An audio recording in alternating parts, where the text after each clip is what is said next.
अपन पढ़ रहे थे राजपूतों की उत्पत्ति से संबंधित सिद्धांत। अगर आपने पहले की क्लास ही नहीं देखी हो तो आप ऊपर आई बटन दिख रहा होगा, उस पर क्लिक करें और पहले की क्लासों को देख सकते हैं। तो अपन देखते हैं, एक बार कल वाला रिवाइज करते हैं, उसके बाद चलेंगे आगे की ओर। अपन देख रहे थे राजपूतों की उत्पत्ति से संबंधित सिद्धांत, जो अग्निकुंड का प्रसिद्ध सिद्धांत दिया गया था चंद बरदाई के द्वारा। जिस ग्रंथ में दिया गया था उस ग्रंथ का नाम था पृथ्वीराज रासो। यानी पृथ्वीराज रासो में चंद बरदाई के द्वारा बताया गया था कि पृथ्वी पर अत्याचार बढ़ जाने के कारण उस अत्याचार को समाप्त करने के लिए माउंट आबू या आबू पर्वत पर वशिष्ठ मुनि के द्वारा यज्ञ किया जाता है। वहां से 4 योद्धा उत्पन्न होते। पहले बताए जाते प्रतिघात, फिर इसके बाद चौहान, परमार, चालुक्य। यहां तक समझ में आया था आप लोगों के, यहां तक पढ़ लिया था। जो प्रत्यारों ने शासन किया था वो किया था गुजरात पर, और चौहानों ने दिल्ली और राजस्थान पर शासन किया था। इसके बाद जो परमार थे उन्होंने मालवा, धार उस समय शिक्षा के केंद्र के रूप में जाना जाता था, और लास्ट चालुक्य अथवा सोलंकी जिन्होंने शासन किया था गुजरात पर। जो चंद बरदाई के द्वारा जो ग्रंथ लिखा गया था ना पृथ्वीराज रासो, वो कुल 18 भागों में विभाजित था, जिसमें 8 भाग तो स्वयं चंद बरदाई के द्वारा लिखे गए थे, और उसके 6 भाग उसकी पुत्री रजाबाई अथवा राजाबाई के द्वारा लिखे गए थे, और लास्ट के जो भाग बचते हैं 4 भाग उसके पुत्र जलहण के द्वारा लिखे गए थे। एनवी की कर्नल जेम्स टोड, जिसे राजस्थान के इतिहास का जनक कहा जाता है, दूसरे विद्वान है चंद बरदाई। उनके द्वारा जो राजपूतों की कुल जातियां अथवा गोत्र बताए ना, वो बताए थे 36 गोत्र, यानी कुल इनके द्वारा 36 गोत्र बताए जाते हैं। आगे चलकर चौहान अकेला कुल 24 शाखाओं में विभाजित हो जाता है। यहां तक अपन ने देख लिया था। यानी कि टोड अथवा चंद बरदाई के द्वारा कुल गोत्र बताए जाते हैं राजपूतों के 36। तो अपन देखते हैं आगे की ओर। यानी इनके द्वारा गोत्र बताए जाते हैं 36।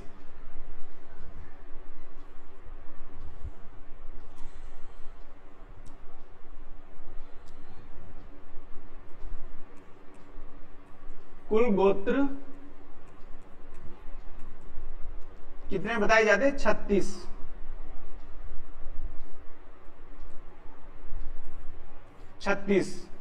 एनवी की कुल गोत्र बताए जाते हैं 36, जिसमें थे सूर्यवंशी। यानी फर्स्ट जो बताए गए थे वो बताए गए थे सूर्यवंशी। सूर्यवंशी इनकी संख्या बताई जाती है 10। यानी कि कुल गोत्र बताए जाते हैं राजपूतों के 36। इनमें से जो 36 थे ना, इनमें से सूर्यवंशी बताए जाते हैं 10। इसके बाद दूसरा यानी कि चंद्रवंशी बताए जाते हैं 10। सूर्यवंशी 10 और चंद्रवंशी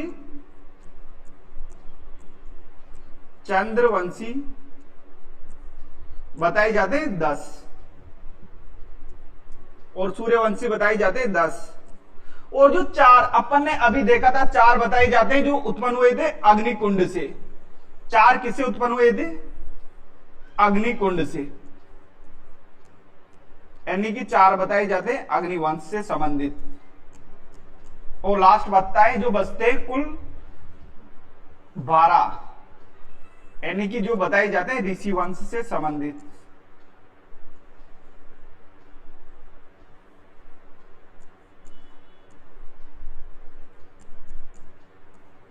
ऋषि वंश से संबंधित बताए जाते हैं 12। यानी कि कुल जो राजपूत थे ना, वो विभाजित थे 36 गोत्र अथवा जातियों में। यानी कि 10, 10, 20, 20 4, 24, 24 इसके बाद कितने बचते? 24, 12, 36। यानी कि ये विभाजन था राजपूतों का। यानी राजपूतों के द्वारा जो शासन किया गया था ना, वो किया गया था राजपूतों के द्वारा जो शासन किया गया था ना, वो किया गया था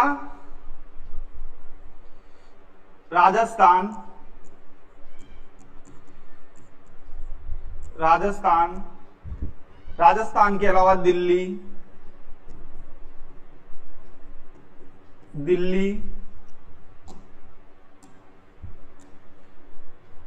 गुजरात, उत्तर प्रदेश, यहां पर राजपूतों के द्वारा शासन किया गया था। यानी कि जो उत्तर प्रदेश में शासन करने वाले थे ना, वो थे, एक तो उत्तर प्रदेश में शासन कर रहा था चंदेल वंश। उत्तर प्रदेश में जिन्होंने शासन किया था ना, उस वंश का नाम था चंदेल वंश, यानी कि उत्तर प्रदेश में शासन कर रहे थे। बुंदेलखंड जगह पड़ती है, बुंदेलखंड। यहां पे जो राजपूतों का जो वंश शासन कर रहा था ना, उसे उसका नाम था चंदेल वंश, चंदेल वंश। और एक यूपी अथवा उत्तर प्रदेश में एक जगह पड़ते कन्नौज, कन्नौज, कन्नौज पर शासन कर रहा था गढ़वाल वंश, गढ़वाल वंश। जो गढ़वाल वंश का सबसे प्रतापी शासक माना जाता है, वो माना जाता है जयचंद गढ़वाल को, जिसे 1194 ईस्वी को मोहम्मद गोरी के द्वारा चंदावर के युद्ध में पराजित कर दिया जाता है। यानी कुल राजपूतों की शाखा थी ये, जो जहां पे इनके द्वारा शासन किया गया था। यानी इनके द्वारा राजस्थान में शासन किया गया था, दिल्ली में किया गया था, गुजरात में किया गया था, उत्तर प्रदेश में किया गया था। उत्तर प्रदेश के बुंदेलखंड और कन्नौज क्षेत्र में राजपूतों के द्वारा शासन किया गया था। यहां तक कंप्लीट, यहां तक कोई डाउट? चले अपन देखते हैं, आज अपना नया टॉपिक चलेगा। इससे पहले एक बार मैं बता दूं आपको किन किन क्षेत्रों पर इनके द्वारा शासन किया गया था। यानी कि राजपूतों के द्वारा गुजरात पर शासन किया गया था। इसके अलावा दिल्ली, उत्तर प्रदेश, राजस्थान और दिल्ली, यहां पर राजपूतों के द्वारा शासन किया गया था। ये वो भाग है जहां पर राजपूतों ने शासन किया था। गुजरात पर किन्होंने किया था? गुजरात में स्टार्टिंग में तो किया था गुर्जर प्रतिहारों के द्वारा शासन। उसके बाद इनका शासन समाप्त होता है तो वहां पे दोबारा शासन करते चालुक्यों के द्वारा शासन किया जाता। राजस्थान और दिल्ली पर शासन किया गया था चौहानों के द्वारा। उत्तर प्रदेश पर शासन कर रहे थे जो एक तो जयचंद गढ़वाल, जो गढ़वाल वंश से संबंधित था, और एक थे बुंदेलखंड के जो चंदेल वंश से संबंधित थे। यहां पर शासन किया गया था राजपूतों के द्वारा। यहां तक समझ में आया आप लोगों को? आज अपन पढ़ेंगे चौहानों की उत्पत्ति से संबंधित सिद्धांत। कंप्लीट है यहां तक। चले अब आगे चलते आगे की ओर। आज अपना नया टॉपिक होगा चौहानों की उत्पत्ति, जो अपना टॉपिक होगा ना आज।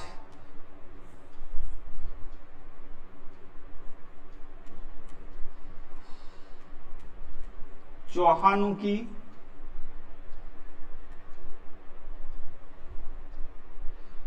अपन डाले थे चौहान वंश।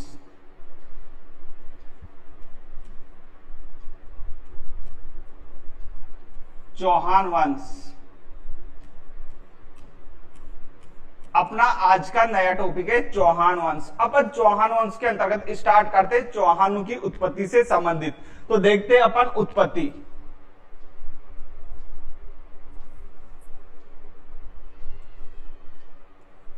चौहानों की उत्पत्ति से संबंधित सिद्धांत, यानी कि अपने ने देखा है कि जो अग्निकुंड का सिद्धांत दिया गया था चंद्रबरदाई के द्वारा, किस ग्रंथ में दिया गया था? दिया गया था पृथ्वीराज रासो में। उसके अनुसार देखते हैं अपन स्टार्टिंग में चौहानों की उत्पत्ति, यानी अग्निकुंड का सिद्धांत दिया गया था।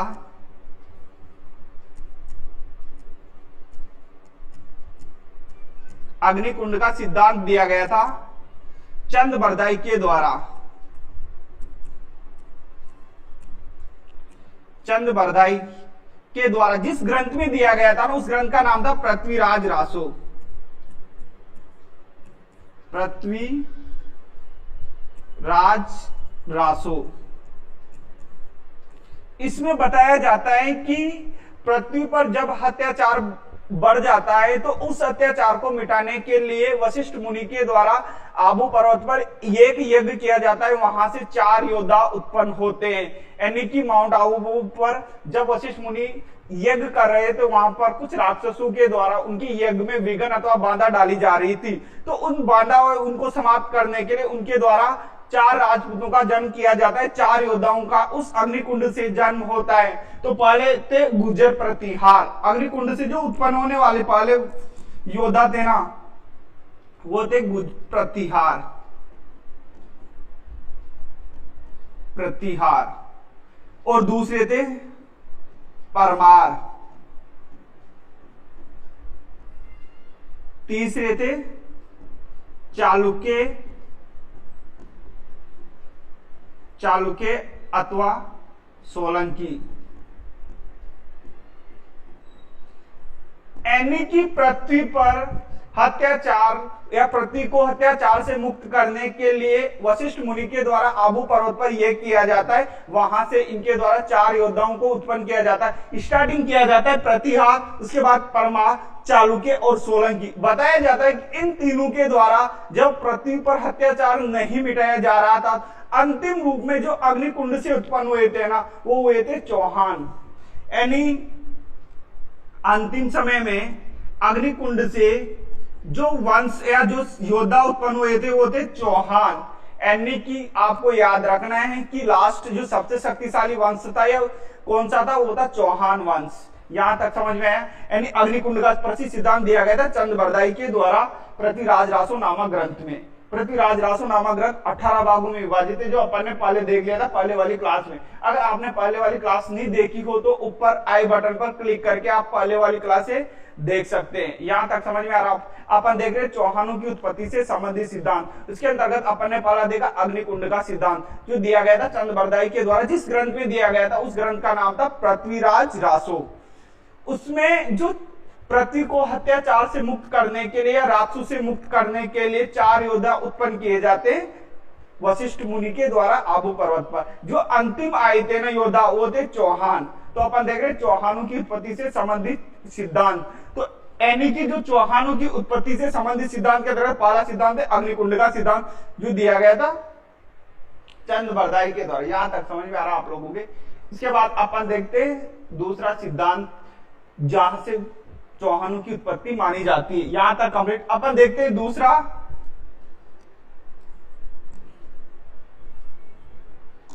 यानी कि चौहानों की उत्पत्ति से संबंधित दूसरा सिद्धांत। एक शिलालेख प्राप्त होता है हमें, बिजोलिया शिलालेख। बिजोलिया शिलालेख। बिजोलिया शिलालेख प्राप्त होता है 1170 ईस्वी में। 70 ईस्वी में जो शिलालेख है ना, बिजोलिया शिलालेख, ये है सोमेश्वर का। सोमेश्वर चौहान से संबंधित माना जाता है। ये सोमेश्वर चौहान से संबंधित है, इसके समय का माना जाता है बिजोलिया शिलालेख, जो खुदा गया था 1170 ईस्वी में। इसके अनुसार जो चौहान थे ना, वह वत्स गोत्रीय ब्राह्मण थे। वत्स गोत्रीय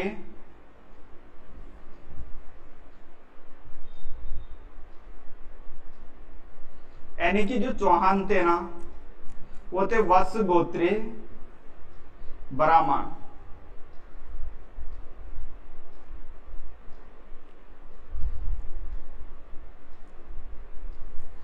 वत्स गोत्रीय ब्राह्मण। यानी कि बिजोलिया शिलालेख 1170 ईस्वी में जो मिलता है ना हमें, वो मिलता है सोमेश्वर चौहान के समय का। इसमें चौहानों को वत्स गोत्रीय ब्राह्मण कहा गया है। तो जो वत्स गोत्र यानी कि इसमें चौहान वंशों की वंशावली मिलती है, चौहानों के बारे में मिलती है। तो चौहानों के जो शासक थे पृथ्वीराज, चौहानों के शासक थे वासुदेव चौहान। इसके द्वारा इस शिलालेख में कहा गया कि जो चौहान वंश की स्थापना की गई थी, वो की गई थी वासुदेव चौहान के द्वारा। इसमें हमें वासुदेव चौहान के बारे में जानकारी मिलती है। वासुदेव चौहान के बारे में भी बिजोलिया शिलालेख में जानकारी मिलती है। इसके अलावा जो वत्स गोत्रीय ब्राह्मण कहा गया था बिजोलिया शिलालेख, फर्स्ट शासक हुए वासुदेव चौहान के बारे में जानकारी मिलती। इसके बाद विग्रहराज चतुर्थ के बारे में भी, विग्रहराज चतुर्थ के बारे में भी इस शिलालेख में जानकारी मिलती है। कहा जाता है कि विग्रहराज चतुर्थ के द्वारा दिल्ली पर अधिकार कर लिया गया था। विग्रहराज चतुर्थ के द्वारा दिल्ली पर अधिकार कर लिया गया था। यह जानकारी भी हमें प्राप्त होती है बिजोलिया शिलालेख में। यहां तक समझ में आया। इसमें जानकारी मिलती, एक मिलती है सोमेश्वर चौहान की।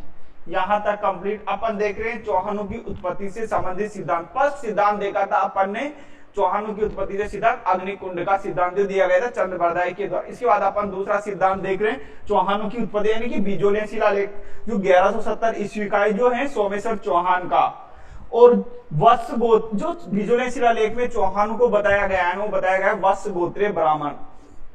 जो बिजोलियन शिलालेख में मिलता है सोमेश्वर चौहान का। सोमेश्वर चौहान ने जो भूमि दान दी थी, मंदिरों को भूमि दान दी थी, उसे कहा जाता है डोहली।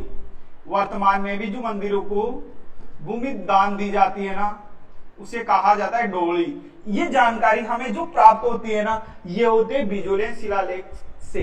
यहां तक समझ में आया? यानी कि बिजोलियन शिलालेख के अनुसार जो बिजोलियन शिलालेख खोदा गया ना ये खोदा गया पार्श्वनाथ मंदिर पर। जो बिजोलियन शिलालेख खोदा गया था ये खोदा गया था पार्श्वनाथ मंदिर पर।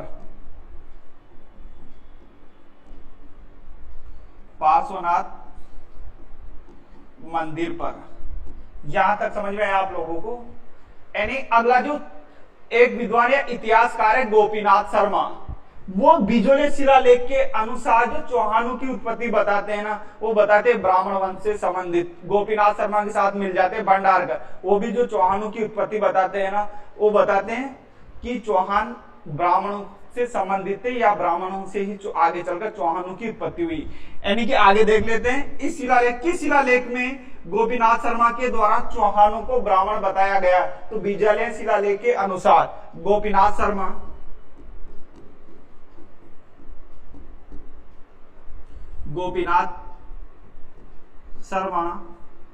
एक विद्वान मिल जाते भंडारकर,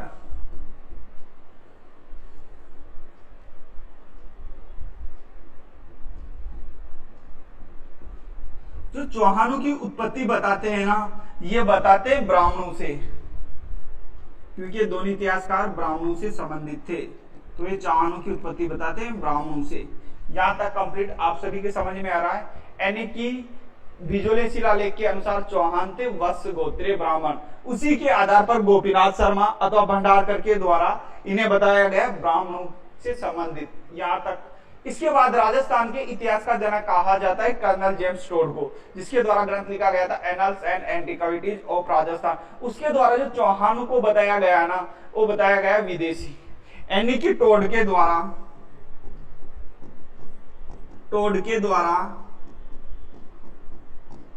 चौहानों को बताया गया था, वो बताया गया था विदेशी, कि चौहान विदेशी थे।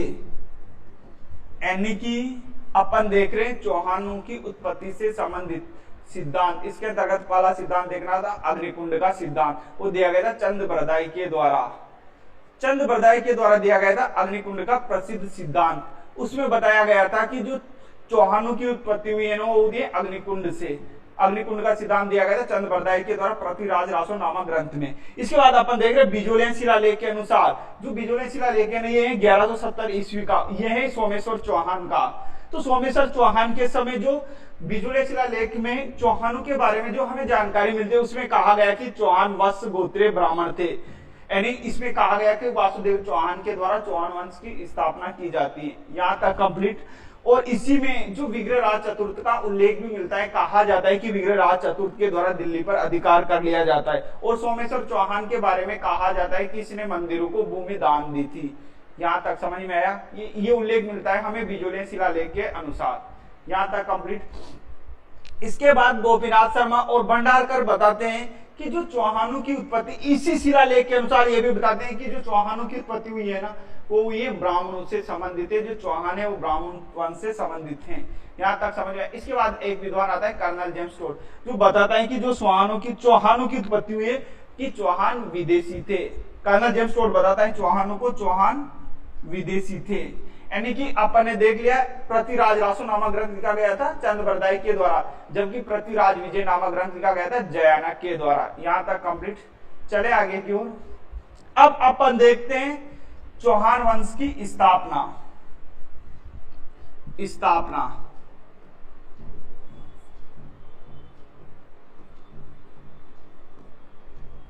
चौहान वंश की स्थापना बिजोलियन शिलालेख में कहा गया है कि चौहान वंश की स्थापना वासुदेव चौहान के द्वारा की गई थी।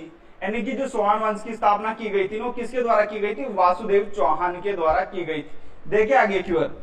यानी चौहान वंश की स्थापना वासुदेव चौहान के द्वारा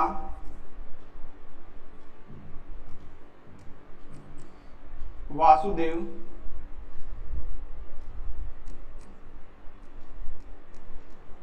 चौहान के द्वारा 551 ईस्वी में की जाती है। यानी कि अपन देख रहे चौहानों की उत्पत्ति से संबंधित सिद्धांत जो बिजोले शिलालेख के अनुसार चौहान वंश की स्थापना की थी वो की थी वासुदेव चौहान के द्वारा। अपन देख वासुदेव चौहान ने जो चौहान वंश की स्थापना की थी वो की थी 551 ईस्वी में। जो चौहान वंश की स्थापना इसके द्वारा की गई थी सांबर में। तो ये सांबर को अपनी राजधानी बनाते हैं जिसे बोला जाता है शाकंभरी, और शाकंभरी माता चौहानों की कुलदेवी है। जो वासुदेव चौहान है इसके द्वारा सामर झील का निर्माण करवाया जाता है। जो सामर झील है ना, सामर झील का निर्माण वासुदेव चौहान के द्वारा करवाया जाता है। यानी कि जो चौहान वंश का प्रारंभिक राज्य था ना वो था सामर झील के आसपास। जो चौहानों की प्रारंभिक राजधानी थी ना वो थी अहिछत्रपुर। चौहानों की प्रारंभिक राजधानी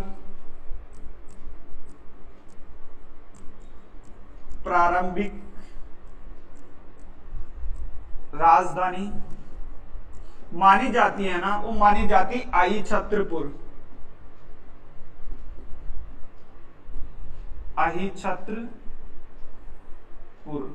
यहां तक समझ में आ रहा। अपन देख रहे चौहान वंश की उत्पत्ति यानी कि चौहान वंश की स्थापना की जाती वासुदेव चौहान के द्वारा 551 ईस्वी में सामर झील के आसपास वाले क्षेत्र पर। तो जो सामर झील का निर्माण भी वासुदेव चौहान के द्वारा करवाया जाता है। इसके बाद एक प्रारंभिक राजधानी जो चौहानों की प्रारंभिक राजधानी थी ना वो थी अहिछत्रपुर। यहां तक समझ में आया। जो चौहानों की देवी माना जाता है वो माना जाता है शाकंभरी देवी को। ध्यान रखना चौहानों की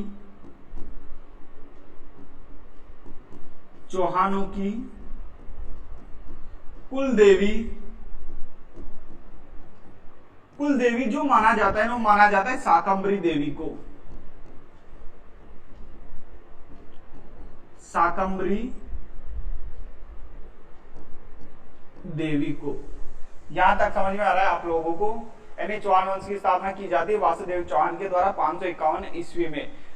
और सामर झील का निर्माण भी करवाया जाता है वासुदेव चौहान के द्वारा। ये हमें उल्लेख मिलता है बिजोलिया शिलालेख के अनुसार। इनके अनुसार जो चौहानों की प्रारंभिक राजधानी थी वही थी अहिछत्रपुर और चौहानों की कुलदेवी थी शाकंभरी देवी। यहां तक समझ में आया। वासुदेव के बाद जो चौहानों के शासक बनते स्टार्टिंग वासुदेव, इसके बाद बनते सामंत देव, फिर दुर्लभ राज, फिर गोवक प्रथम। इसके बाद अपन देख लेते आगे की ओर। जो चौहानों के शासक बनते हैं इसके बाद वासुदेव चौहान के बाद शासक बनता है सामंत देव।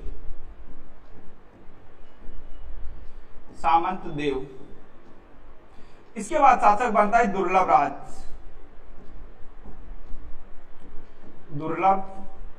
राज। यानी कि वासुदेव चौहान के बाद चौहानों का शासक बनता है सामंत देव। इसके बाद शासक बनता है दुर्लभ राज। यहां तक कंप्लीट आप लोगों के समझ में आया। इसके बाद शासक बनता है गोवक प्रथम,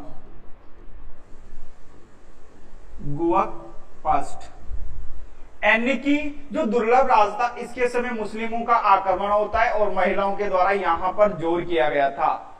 यहां तक कंप्लीट। इसके समय मुस्लिम आक्रांताओं के द्वारा आक्रमण किया गया था और दुर्लभ राज पराजित हो जाता है और वहां की जो महिलाएं थी उनके द्वारा जोर किया गया था। इतना सा याद रखना है आप लोगों को। यहां तक समझ में आया। इसके बाद जो गोवक प्रथम शासक बनता है ना, इससे पहले जो चौहान थे ना वो प्रतिहार अथवा गुर्जर प्रतिहारों के सामंत थे। गोवक प्रथम से पहले जो चौहान थे ना वो प्रतिहारों के सामंत थे। यानी कि गुर्जर प्रतिहारों के अधीन चौहानों के द्वारा शासन किया जाता था। पहला शासक था चौहानों का गोवक प्रथम जिसने स्वतंत्र शासन स्थापित किया था। यानी कि गुर्जर प्रतिहारों से स्वतंत्र शासक जो स्थापित किया था वो किया गया था गोवक प्रथम के द्वारा। स्वतंत्र शासक और जो गुहक प्रथम था इसके द्वारा अर्शनाथ मंदिर का निर्माण भी करवाया जाता है। गुहक प्रथम के द्वारा अर्शनाथ मंदिर का निर्माण करवाया जाता है। गुहक प्रथम के द्वारा अर्शनाथ मंदिर का निर्माण भी करवाया जाता है। यहां तक समझ में आया आप लोगों को? यानी कि वासुदेव के बाद शासक बनता है सामंत देव, उसके बाद बनता है दुर्लभ राज, इसके बाद बनता है गुहक प्रथम, जो एक स्वतंत्र चौहानों का स्वतंत्र शासक था। इसके पहले के जो शासक थे ना वो प्रतिहारों के सामंत अथवा गुर्जर प्रतिहारों के सामंत थे। ये पहला शासक था जिसने स्वतंत्र शासन स्थापित किया था चौहानों का। इसके द्वारा हर्षनाथ मंदिर का निर्माण करवाया जाता है। यहां तक समझ में, यानी कि स्टार्टिंग जो शासन रहता है ना वो सामर झील के आसपास या सामर के आसपास चौहानों का शासन स्थापित। इसके बाद यहां से चले जाते अजमेर की ओर और अजमेर की स्थापना की जाती 1113 ईस्वी में अजयराज चौहान के द्वारा। यहां तक समझ में आ रहा आप लोगों के? चले आगे की ओर।